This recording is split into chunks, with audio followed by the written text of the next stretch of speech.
Detective, I have some questions I'm going to ask you from the jury if you'll let them have their answers. Can you tell us approximately how many times the defendant was at the house when you were watching him or it? Approximately 3. Do you know if that's Mr. Hickman's address, 833 South Jackson? I do not know what his registered address is. Did you say there was or was not a basement? There was a basement.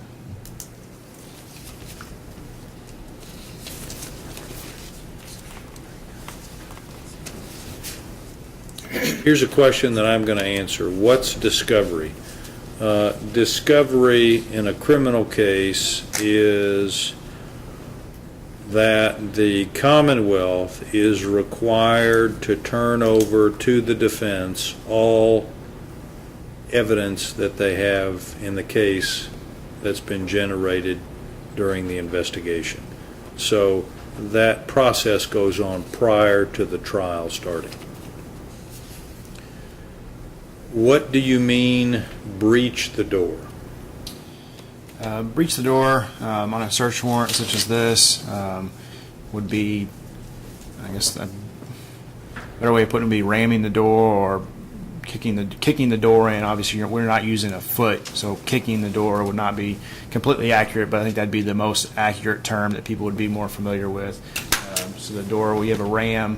One of the detectives, after we knocked and announced ourselves, used that ram to break the door in so that we can make entry into the house, so we can enter the house and secure the residence for a further search. Okay. Detective, thank you very much. You're Sir. free to go. Thank you. If you will hand that piece of paper that's in front of you to Mr. Elder on your way out. Sir. Commonwealth's next witness. Here on the Commonwealth, we'll call Detective Beckham. Detective Beckham.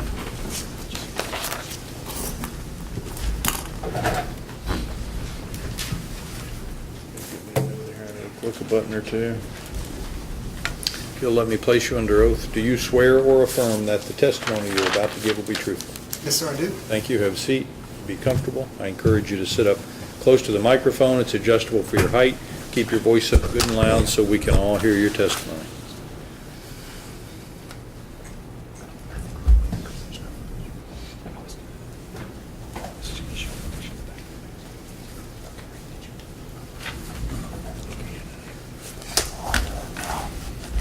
Good afternoon, Detective. Good afternoon, sir. If you would, tell us where you're employed. Louisville Metro Police Department, And what is your current assignment? Narcotics Unit. And how long have you been a police officer, Detective? Same as Detective Speaks. We got sworn in June, so coming up on 8 years. And I think you said you're with Narcotics now. Is that Louisville Metro Narcotics? Yes, sir, it is. Okay.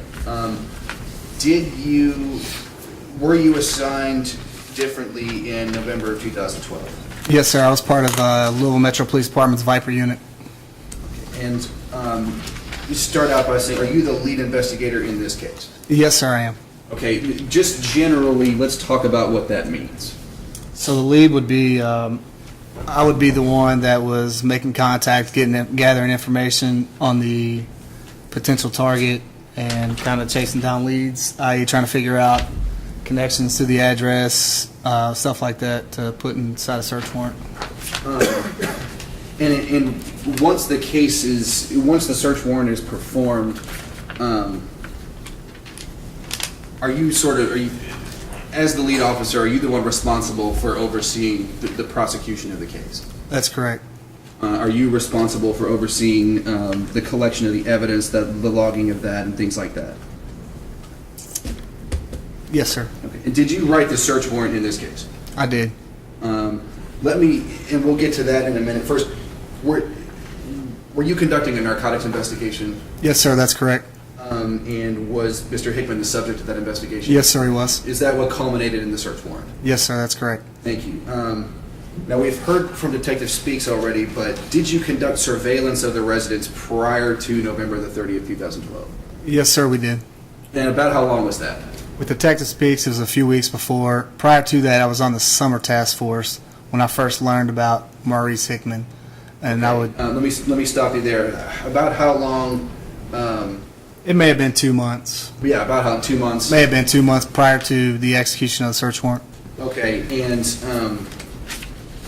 obviously, I mean, it's obvious to me, but you weren't sitting there for 2 straight months all day, every day, were you? No, sir. Typically, sometimes surveillance it could be something as simple as riding past an address just to verify that, maybe not in this instance, but say someone, an informant or something, gives you information, he drives a black car.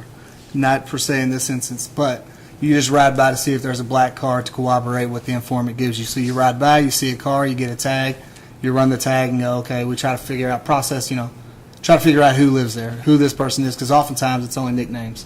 So it could be as simple as we ride past the house looking for, maybe the guy standing outside and you go, I remember this guy, I locked him up 2 years ago, or I don't know who he is, but then you can kind of go, okay, I have a nickname, I have some physical descriptors, so I can start punching that in to figure And out. I'm sorry to cut you off. No, you're fine. It could be as simple as just driving by, but Sure. it could be as complicated as, sitting on the residence for several hours. Absolutely, yes, sir. Okay. And you said about 2 months worth, so starting at approximately the end of September. Yes, sir, that's correct. How many times would you just give me a rough number as best you can? How many times would you say you conducted surveillance? Probably between 7 and 10. Okay. 7 and 10 times. And did you see Mr. Hickman in connection with that residence? I did, yes, sir. How many times would you say? Maybe 5 or 6. Okay, so if it's 7 to 10, 5 or 6, about half the time, maybe a little more. Correct. Okay. And we talked about this a little bit with the deputies. Were you over there at varying times of the day? That's correct. During the summer task force, sometimes we'd work during the day. We'd come in and work 10 to 8, I think it was. And then another week we would come in and work 4 to 2. So different times between those hours, we'd check it out. But you say 10 to 8, you mean 10 a.m. to 8 p.m.? Correct. And then when you 4 say 4 p.m. to 2, you to mean 2 4 a.m. p.m. to 2 a.m.? Correct. Okay.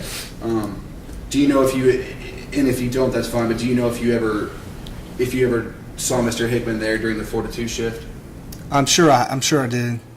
But you can't. Because I know it was after, I know I seen him after, I guess it would be, daylight hours. Okay, so based on the shifts you had back then, it's either daylight or it wasn't. Right. Okay, and now I know you can't say when, but do you recall seeing him there during your nighttime shift? Correct. Okay. Now I want to ask you about something.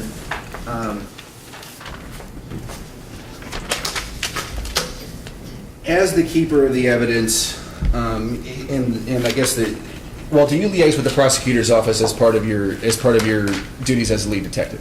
Yes, that's correct. Okay. So if one of us needs something, we call you. Correct. All right.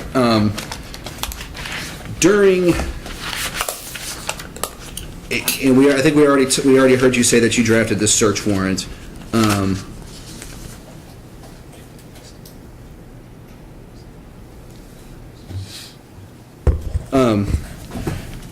You drafted the search warrant. Correct. Did you, in the search warrant, did you include any mention of having conducted surveillance on 833 South Jackson for the previous 2 months? I don't think so. I think in the search warrant I just put down we conducted surveillance during the controlled buys.